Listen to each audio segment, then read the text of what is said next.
Corey, and I'm from the United States, California. And my topic, what I speak about, is one of the most vitally important issues of our age, and that is United Nations Agenda 21, Sustainable Development. And as I'll be talking about tomorrow, it is the inventory and control plan. Inventory and control of all land, all water, all minerals, all plants, all animals, all construction, all means of production, all food, all energy, all information, and all human beings in the world. And this is a plan that was agreed to by 179 nations back in 1992. It's a United Nations plan. It's called the Agenda for the 21st Century. And so many of us around the world think that, sustainable development, it just sounds so great. Isn't it about recycling and creative reuse and creating energy and food resources for everyone? And the answer is no, it really is not. It's about moving populations into city centers, concentrated city centers, and clearing them out of the rural areas. And globalization is the standardization of all systems. So that includes water, law enforcement, education, energy. All systems have to be brought into harmony in order to control them all. Because when systems don't meet, when they're out of balance or not in sync with one another, they can't be controlled centrally. And the goal of Agenda 21 is one world government and total control from a central unit. Decade of action. 10 years to transform our world. The Sustainable Development Goals, our shared vision to end poverty, rescue the planet, and build a peaceful world, are gaining global momentum.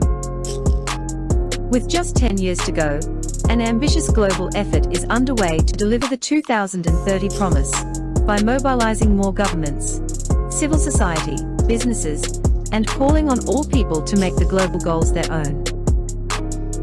Decade of action to deliver the global goals. Today, progress is being made in many places, but overall, action to meet the goals is not yet advancing at the speed or scale required. 2020 needs to usher in a decade of ambitious action to deliver the goals by 2030. The Decade of Action calls for accelerating sustainable solutions to all the world's biggest challenges, ranging from poverty and gender to climate change, inequality, and closing the finance gap. In September 2019, the UN Secretary-General called on all sectors of society to mobilize for a decade of action on 3 levels.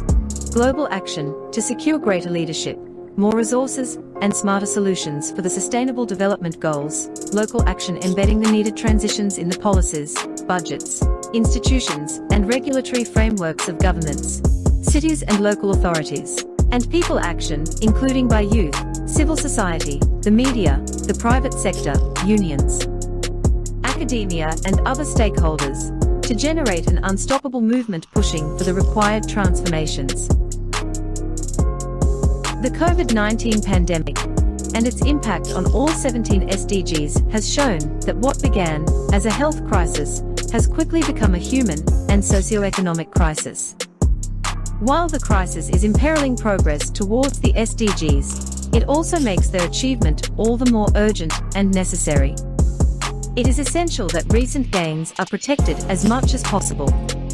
A transformative recovery from COVID-19 should be pursued, one that addresses the crisis, reduces risks from future potential crises, and relaunch the implementation efforts to deliver the 2030 Agenda and SDGs during the Decade of Action. The Decade of Action will mobilize everyone, everywhere. We will work to create an unstoppable force linked to the global goals. We will identify risks to ensure no one is left behind. This requires each of us to take action, individually and collectively, locally and globally. Demand urgency and ambition. We must be the generation to end extreme poverty, win the race against climate change, and conquer injustice and gender inequality. We will hold leaders to account and point to what is possible when action delivers results. Supercharge ideas to solutions. We will shine a light on solutions that expand access and demonstrate the possibilities of ideas.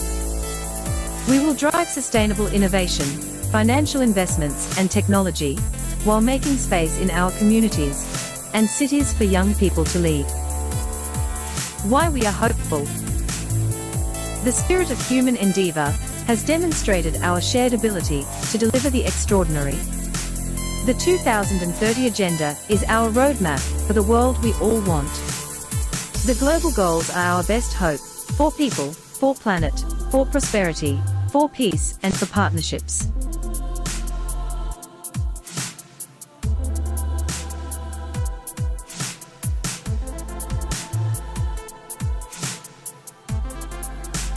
Agenda 21. This is the agenda for the 21st century, hence its name. These are from its own documents of various kinds. Agenda 21 involves this: an end to national sovereignty, state planning and management of all land resources, ecosystems, deserts, forests, mountains, oceans and fresh water, agriculture, rural development, biotechnology, and ensuring equity, i.e. equal slavery. People told what their job will be, major restrictions on movement, creation of human settlement zones, get to them as we go along, mass resettlement of people who are forced to vacate land where they currently live, dumbing down education, mass global depopulation in pursuit of all of the above. This is a map of America as desired and projected by the Biosphere Programs and World Heritage Program. And whenever you see diversity or sustainability or Agenda 21, they're just connecting interchangeable terms. So the red on this map of America is designed to be core reserves and corridors with little to no human use. Can you imagine the numbers of people to be removed to make that possible? Then you've got all the yellow bits, buffer zones, highly regulated use, and normal use are just the green bits. Look at it across America, 300 odd million people.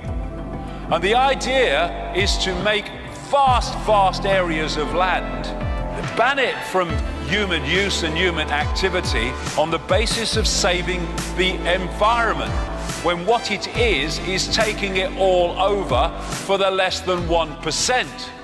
What they want to do is concentrate the masses in high-rise, ultra tiny boxes where they can be under surveillance 24/7.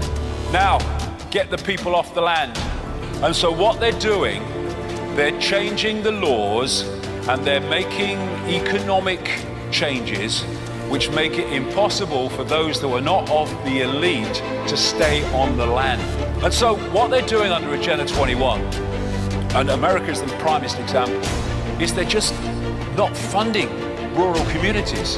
They're not funding rural schools, they're not mending rural roads to make life impossible, to get people off the land. Now this is a big area where people get scammed because they don't think that is possible, manipulating the weather to create extremes of weather to get people into situations that remove them from the land. But actually Dr. Richard Day was actually a weather manipulator during the Second World War. People say it's not possible. Of course it's possible. It's happening. It goes way back. Even a BBC radio documentary exposed a few years ago that the Lynmouth flood in 1952, which killed people and devastated that village in Devon, was actually created by the RAF, who were doing an operation called Operation Cumulus, also known as Operation Witch Doctor, in which they were putting sulfur into the atmosphere above this, in this area. And actually people before the massive flood say they kind of tasted and smelled sulfur in the air.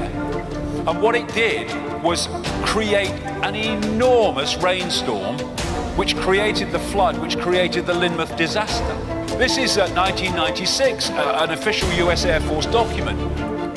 describing the artificial creation of floods, hurricanes, droughts, and earthquakes. And it continues, weather modification will become a part of domestic and international security and can be done unilaterally. It could have offensive or defensive applications and even be used for deterrence purposes. The ability to generate precipitation, fog and storms on Earth or to modify space weather and the production of artificial weather are all part of an integrated set of military technologies. They are manipulating the weather like crazy. This is Agenda 21, human settlement zones. As you saw, it's in their own documents.